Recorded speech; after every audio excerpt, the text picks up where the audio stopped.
Punk Song by CF here on 98.5 WNUW LP Aston. As you heard, you are listening to the Newman Sports Media Playbook. Woohoo! We made it, guys. We made it.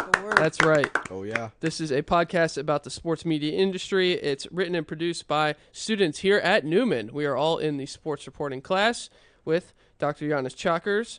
And this episode is going to focus on mainly like kind of what it looks like from a college perspective, because a couple of our interviews were with people in the college scene. One of our team members here with us, Tasia, interviewed Tom Wilms. Tom actually works in sports broadcasting here on campus. And so that's where we're going to be starting off today. Tasia, how did that interview with Tom go? My interview was actually good. You know, he gave me information, he gave me advice, and he wasn't selfish throughout the interview. That's good. We don't want anybody to gatekeep any kind of information.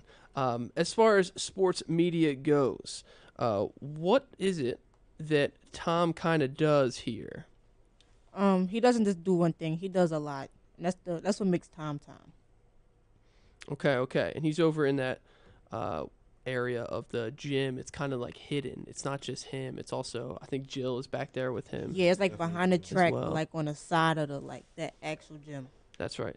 And he helps with some of the broadcasting. Xavier, I think you had a question you wanted to ask Tasia. So Tasia, what does an average day look like in the broadcasting department here? So that's actually one of the questions I had asked Tom when I interviewed him, and he basically told me that the average day isn't an average day. Like, it changes day by day, especially what's going on around the campus. Like, for example, he could be leaving campus around 8 p.m., or then he could be leaving campus around 12 p.m., depending on what's going on in the time of day. In a day, actually. And also, what type of content do you think we can expect to see from Newman Athletics in the future? So when I talked to him, they're trying to like make more like things more fun for the athletes, not just for the athletes, but like for everybody that's looking out, like on the outside looking in. So it's really a wait and see type thing. And Tom Wilms is also doing some of the announcing.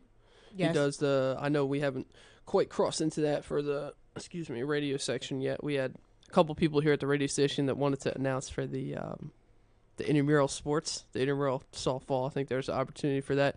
But as far as, the main media outlets, Tom's in charge of kind of putting students on the mic and making sure that they're broadcasting sports. Have any of you guys gotten a chance to announce for Newman Sports? Have any of you guys gotten a chance to? No. I was supposed to.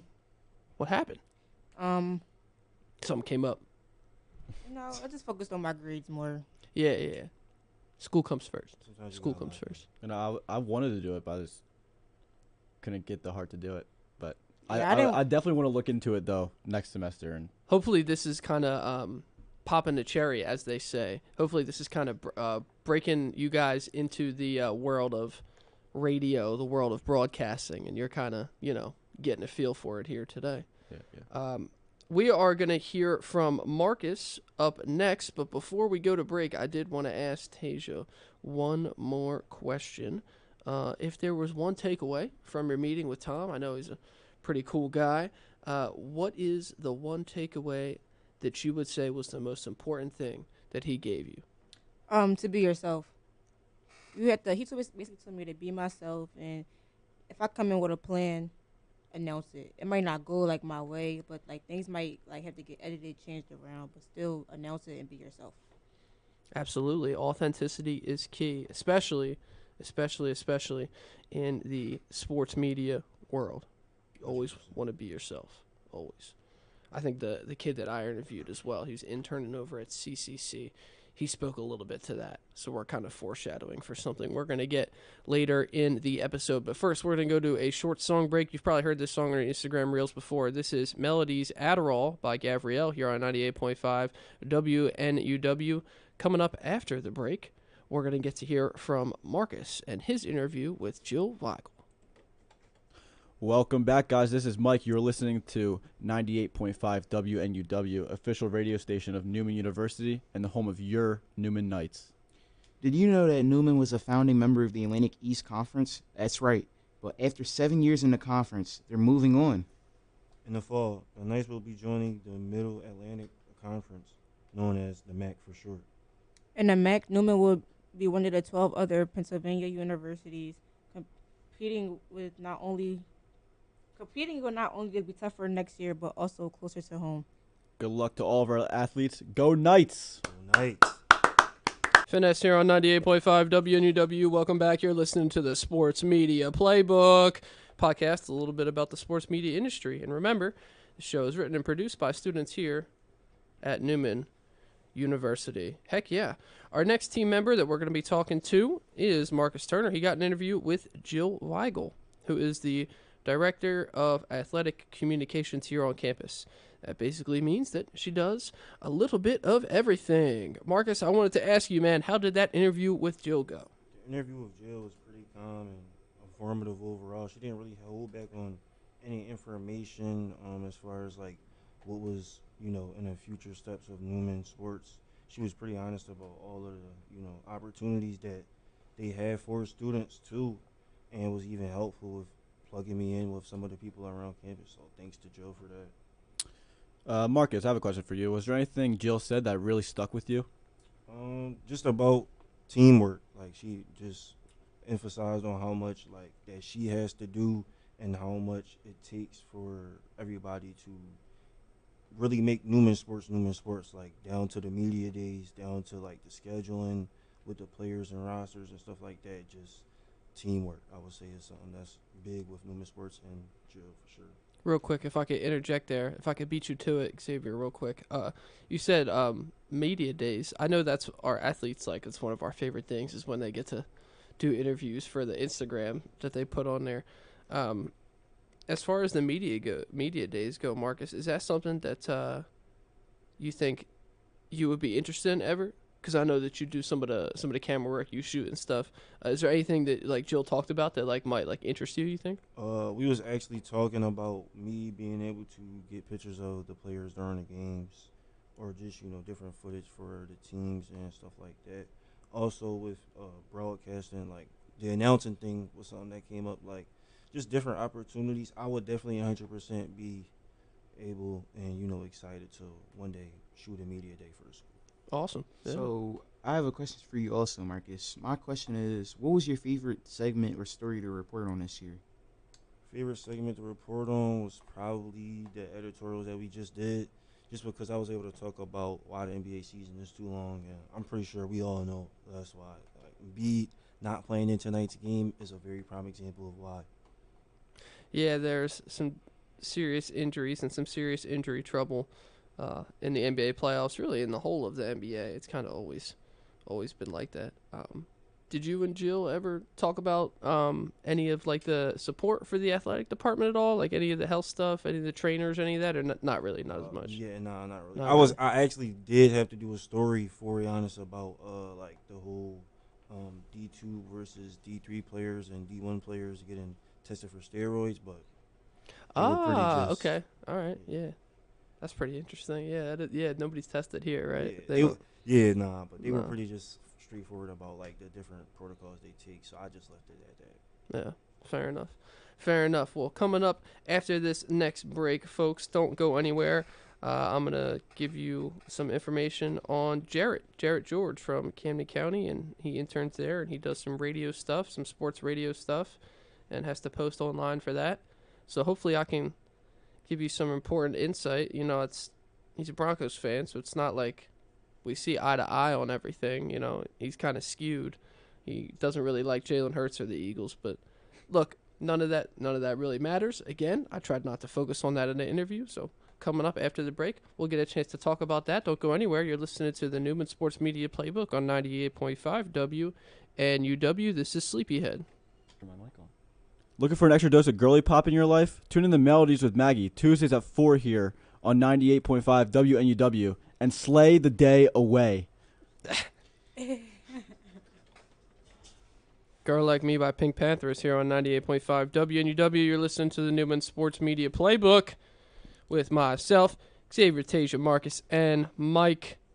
That's right, future roommate Mike next year in Flynn. Oh, yeah, baby. So excited for that. Hopefully, it sounded a little too excited there, Mike. Take it easy. Easy, Tiger. Yeah, I heard that the rooms in Flynn are a little bigger than usual, so that's what we decided to go with.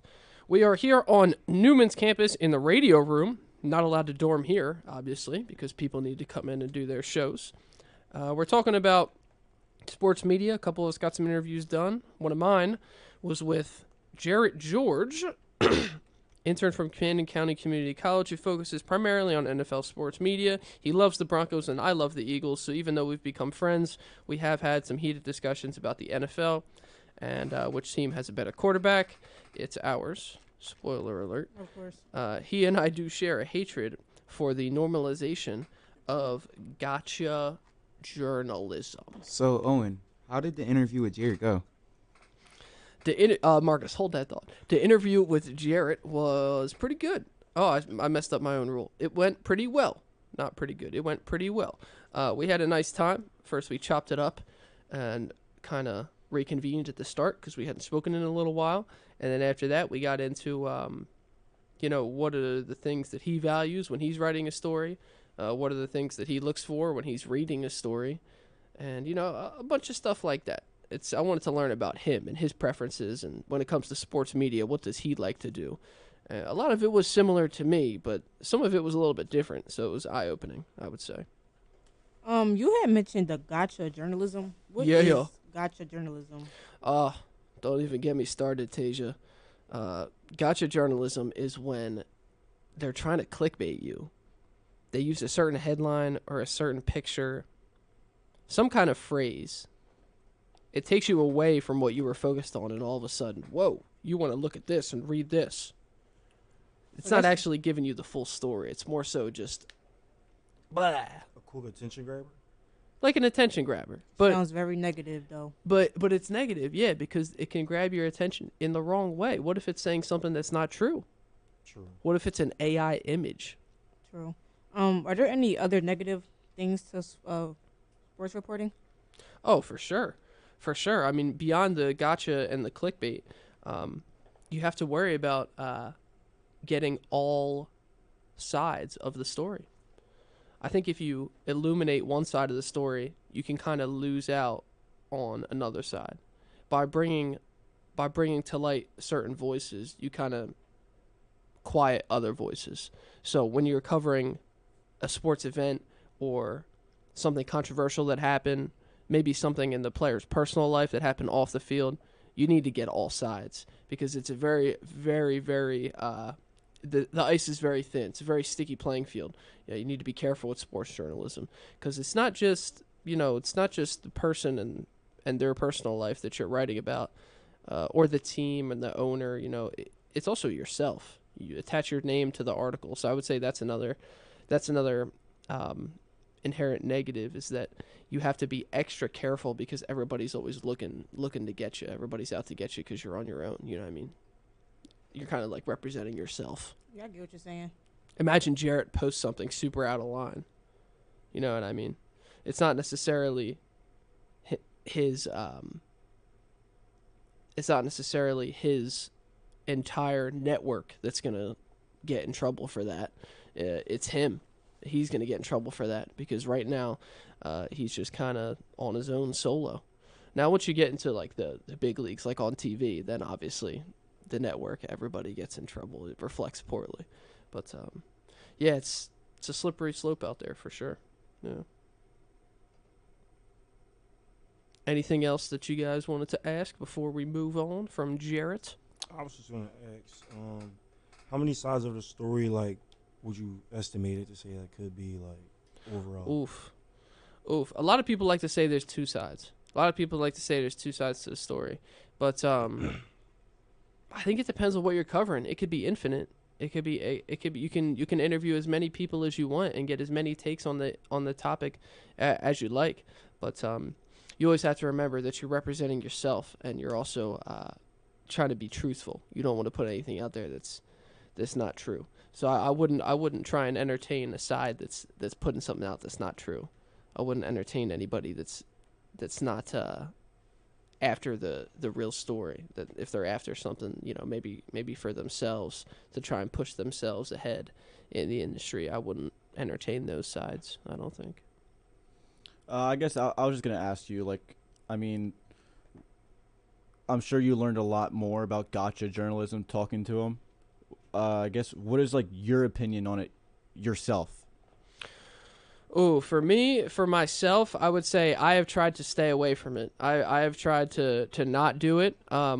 In a couple of the sports stories that we've had to write for this course, actually, that we're all in together. I've tried to stay away from it, but I'll be honest, Mike. I find myself clicking on gotcha stories all the time. They get me all the time on Twitter or on X or Instagram, whatever it may be.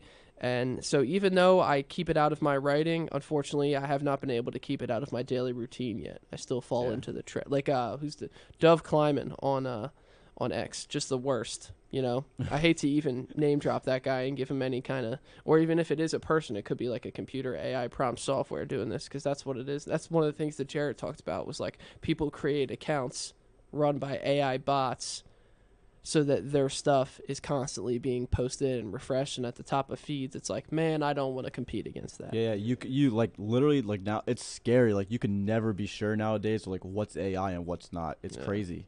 Yeah. So it's only getting crazier too. Always be careful. Always be careful is what I would say.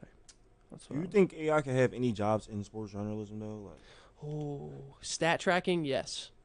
I think stat tracking is where it's at for AI. Like the NFL Next Gen Stats and all that. Yeah. I think that they're probably using, I don't know if there's confirmation on if they're using AI with that. I think Amazon, when they do the Amazon Prime streams for, what is that, Thursday Night Football they have? Yeah. I think they're pretty open about that. They're like, oh, blah, blah, blah with AI or whatever. But I don't know that NFL has agreed with their Next Gen Stats to using AI.